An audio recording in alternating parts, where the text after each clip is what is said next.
చలన సమీకరణాలు, kinematic equations. మనం ఇంతకుముందు వీడియోలో ఈ చలన సమీకరణాల్ని ఎలా రాబట్టాలో తెలుసుకున్నాం కదా. అయితే ఇప్పుడు మనం ఈ వీడియోలో లెక్కను బట్టి ఏ సమీకరణాన్ని ఎంచుకోవాలో తెలుసుకుందాం. నిజానికి ఫిజిక్స్లో ప్రాబ్లమ్స్ చేయడం అనేది ఒక పజిల్ సాల్వ్ చేయడం లాంటిది. మీ దగ్గర కొన్ని క్లూస్ ఉంటాయి, మీరు కనుక్కోవాల్సిన సమాధానం ఒకటి ఉంటుంది. మనం ఆ రెండింటినీ కలిపి సరైన దాన్ని ఎంచుకోవడమే మన పని. ఈ వీడియోలో మనం ఆ దాన్ని ఎలా ఎంచుకోవాలో క్లియర్గా స్టెప్ బై స్టెప్ నేర్చుకుందాం. ఒకవేళ మీరు ఈ లాజిక్ మిస్ అయ్యారనుకోండి, ఎగ్జామ్లో మీకు ఫార్ములాలు అన్నీ వచ్చినప్పటికీ ఆన్సర్ మాత్రం రాదు. ముందు మనం ఇంతకుముందు వీడియోలో నేర్చుకున్న చలన సమీకరణాన్ని రాసుకుందాం. మీ టెక్స్ట్ బుక్లో సమత్వరణ చలన సమీకరణాలని 3 ముఖ్యమైన ఫార్ములాలు ఉంటాయి. ఒకసారి మీరు చూడండి. మనం త్వరణం స్థిరంగా ఉన్నప్పుడు ఈ చలన సమీకరణాలు వాడి లెక్కలు చేస్తాం. ముందు మనం ఈ సమీకరణాలని రాసుకుందాం. v = u + at, s = ut + ½ at², v² = u² + 2as, s = ½ t × u + v. మనం లెక్కలు చేసేటప్పుడు ఎక్కువగా ఈ మొదటి 3 సమీకరణాలనే వాడుతుంటాం. చివరి సమీకరణాన్ని అంతగా వాడము. ఇప్పుడు మనం ఈ అక్షరాలు వేటిని సూచిస్తాయో ఒకసారి గుర్తు చేసుకుందామా?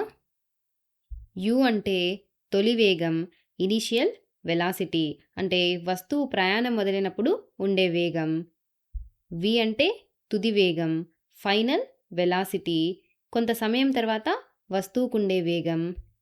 s అంటే స్థానభ్రంశం, డిస్ప్లేస్మెంట్. స్థానభ్రంశం అంటే ఒక నిర్దిష్ట దిశలో వస్తువు ఎంత దూరం కదిలింది అని. a అంటే త్వరణం, యాక్సలరేషన్, వేగంలో మార్పు రేటు. t అంటే కాలం, టైం, ఈ మార్పు జరగడానికి పట్టిన సమయం. ఇప్పుడు ఒకసారి మొదటి సమీకరణంని చూడండి. v = u + at. ఈ సమీకరణంలో s లేదు, అవునా?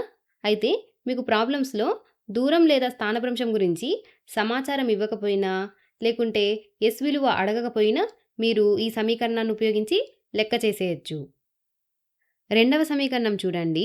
s = ut + ½ at². ఇందులో తుది వేగం v లేదు, అవునా? కేవలం s, u, a, t ఇవే ఉన్నాయి. మీకు ఈ విలువలు తెలిసినప్పుడు ఈ సమీకరణాన్ని ఉపయోగించి లెక్క చేసేయండి. మూడవ సమీకరణం చూడండి. v² = u² + 2as. ఇందులో ఏది మిస్ అయింది? కాలం t. ఒకవేళ మీకు లెక్కలో t విలువ గురించి ఇవ్వకపోయినా, లేకపోతే t విలువ గురించి అడగకపోతే మీరు ఈ సమీకరణాన్ని ఉపయోగించి లెక్క చేసేయచ్చు. సరే, ఇప్పుడు మనం ఉదాహరణకి కొన్ని లెక్కలు తీసుకుందాం. ఆ లెక్కలకు సరిపోయే సమీకరణాన్ని ఎలా ఎంచుకోవచ్చో నేర్చుకుందాం. మొదటి లెక్క చూడండి. ఒక ట్రక్ 20 మీటర్/సెకండ్ వేగంతో ప్రయాణిస్తోంది. బ్రేకులు వేయడం వల్ల అది 8 మీటర్/సెకండ్² రుణత్వరణంతో వేగాన్ని తగ్గించుకుంది. అయితే ఆ ట్రక్ పూర్తిగా ఆగిపోయే సమయానికి ఎంత దూరం ప్రయాణిస్తుంది? మనం ఫిజిక్స్లో ప్రాబ్లమ్స్ చేసేటప్పుడు 4 స్టెప్స్ని ఫాలో అవ్వాలి. మొదట లెక్కను చదివి ఇచ్చిన విలువలన్నిటినీ రాసుకోవాలి.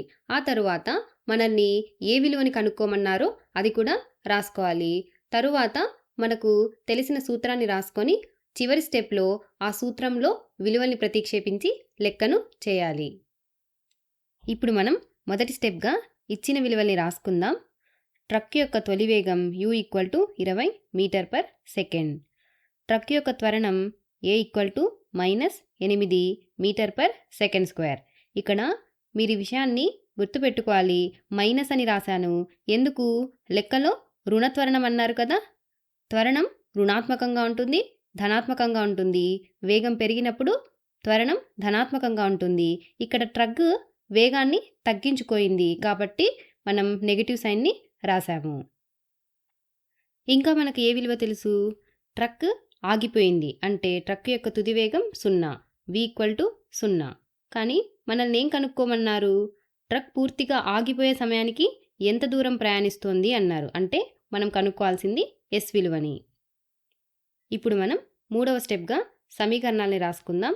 v = u + at, s = ut + ½ at², v² = u² + 2as. ఇప్పుడు మనకు 3 విలువలు తెలుసు. యు, ఏ, వి. మనం కనుక్కోవాల్సింది ఎస్. ఈ లెక్కలో టీ గురించి అడగలేదు. టీ విలువ కూడా ఇవ్వలేదు. కాబట్టి మనం టీ లేని సమీకరణాన్ని ఎంచుకోవాలి. మొదటి 2 సమీకరణాలు చూడండి.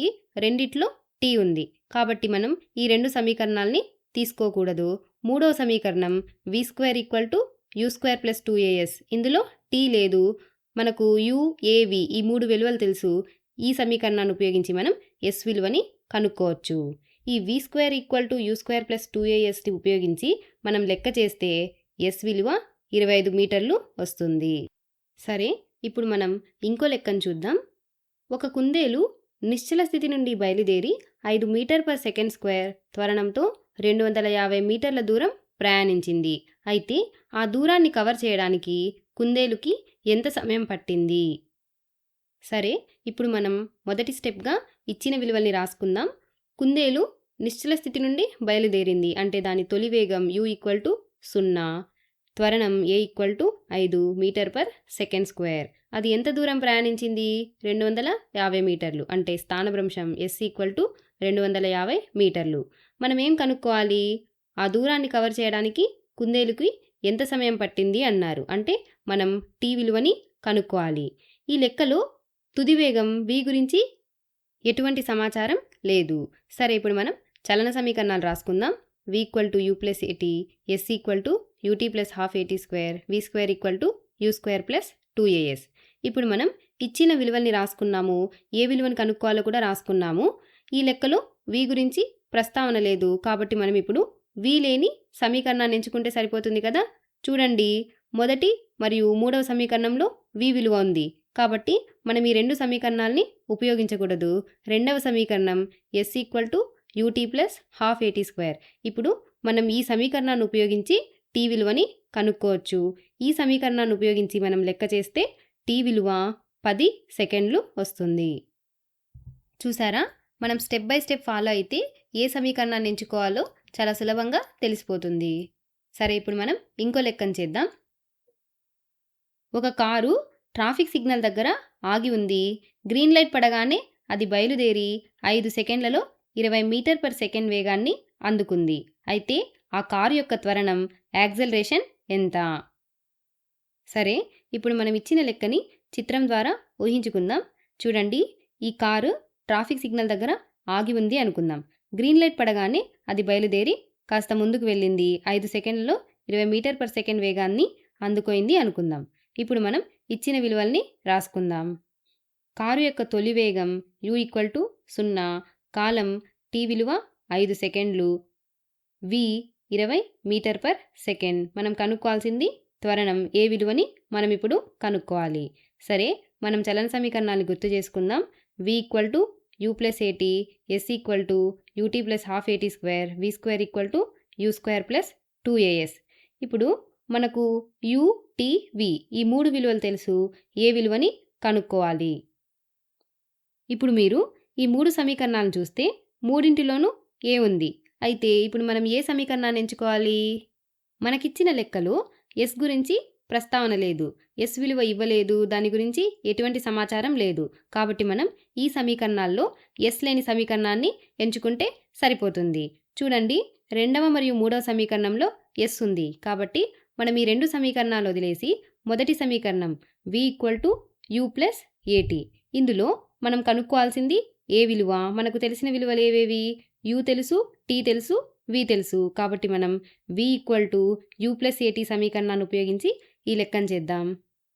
ఇప్పుడు మనం విలువని ప్రతిక్షేపిస్తే 20 మీటర్/సెకండ్ = 0 + a × 5 సెకండ్లు.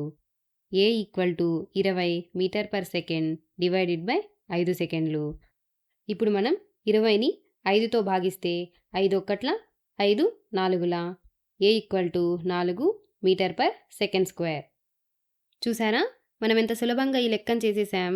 ఎప్పుడైనా కానీ ఫిజిక్స్లో ప్రాబ్లమ్స్ ఇచ్చినప్పుడు మనం వెంటనే ఇచ్చిన విలువల్ని, మనం కనుక్కోవాల్సిన విలువల్ని స్టెప్ బై స్టెప్ రాసుకొని మనం ఒక్కొక్క స్టెప్ ఫాలో అవుతూ సులభంగా చేసేయచ్చు.